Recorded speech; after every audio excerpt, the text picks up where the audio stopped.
This is John W. Whitehead, author of Battlefield America, The War on the American People, bringing you a message about the state of our nation.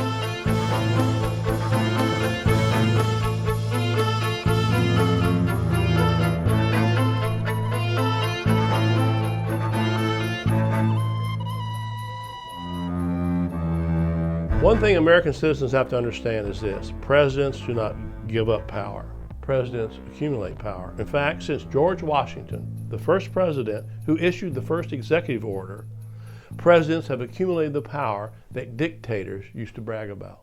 But the Constitution doesn't allow any of this. In fact, the Constitution tells the president, Congress, and the so-called judiciary that they have limited powers and they should be working together to watch each other and to make sure that their powers don't get so amassed that they become a threat to freedom.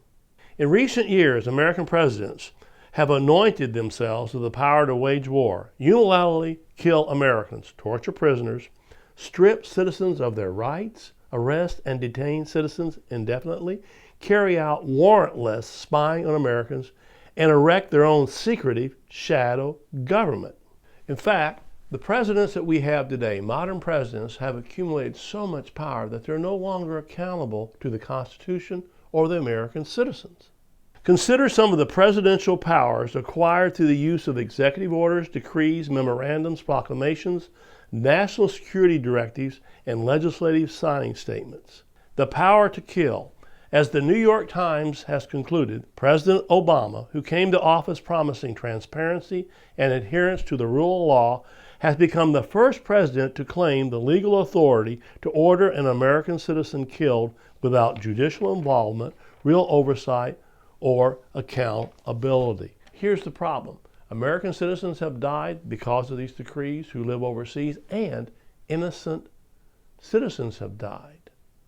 Again, because there's no oversight or accountability over the president's power to kill. The power to spy on American citizens. In the wake of the 9/11 terror attacks, President Bush secretly authorized the National Security Agency to carry out surveillance on Americans' phone calls and emails. Since that time, the NSA, the FBI, all the basically groups that conduct intelligence, and there's a lot of them, and that includes local police now, whom some constitutional commentators have said have become small NSAs, are watching everything we're doing. They're accumulating all our emails, tweets, whatever you do on Facebook. They know everything you're doing, so they can arrive at your door if they decide to and arrest you or take you away. The power to indefinitely detain American citizens. In 1942, President Franklin Delano Roosevelt issued an executive order that required all Japanese Americans to be held in internment camps, what we refer to as concentration camps. Believe it or not, the Supreme Court actually upheld that as constitutional. Now, these people had done nothing wrong. They were good citizens, most of them, as we know now, but it was actually upheld. But what most Americans don't know is that our current president has that same power under the National Defense Authorization Act, which gives him the power to arrive at your door and send the military to arrive at your door to arrest you if he thinks you might be involved in terrorist activities, which could include what's called extremist activities. People forget that in 2009, under the Obama administration, the Department of Homeland Security issued two memorandums: right-wing extremism and left-wing extremism. Those memos, when I looked at them, under left-wing extremists were animal rights groups. Under right-wing extremists were actually returning veterans. So when I looked at that memo, I said, anybody who says, I don't like what the government's doing, can be an extremist. Believe it or not, if a president decides to take you away, they can do it under the law now.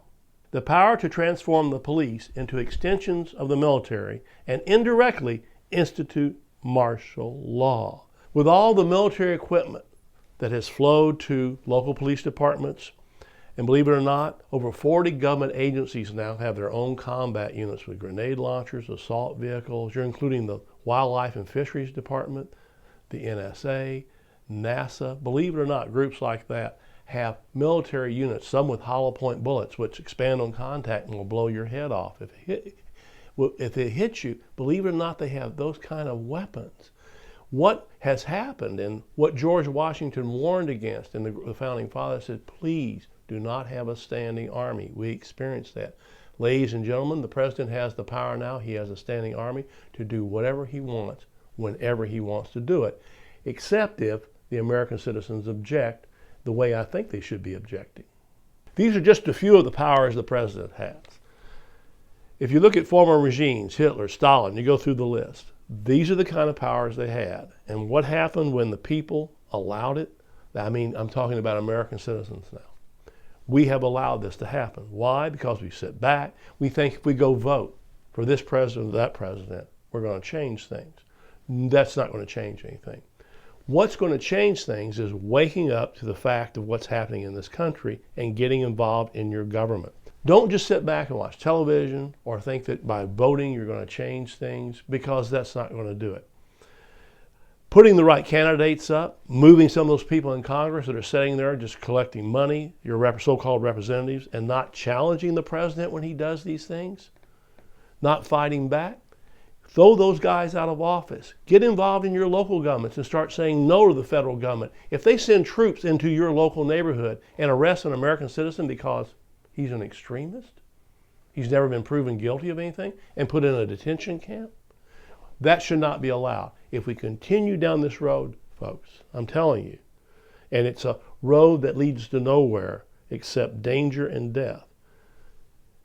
If we don't wake up soon and fight back, there really is no future of freedom in this country.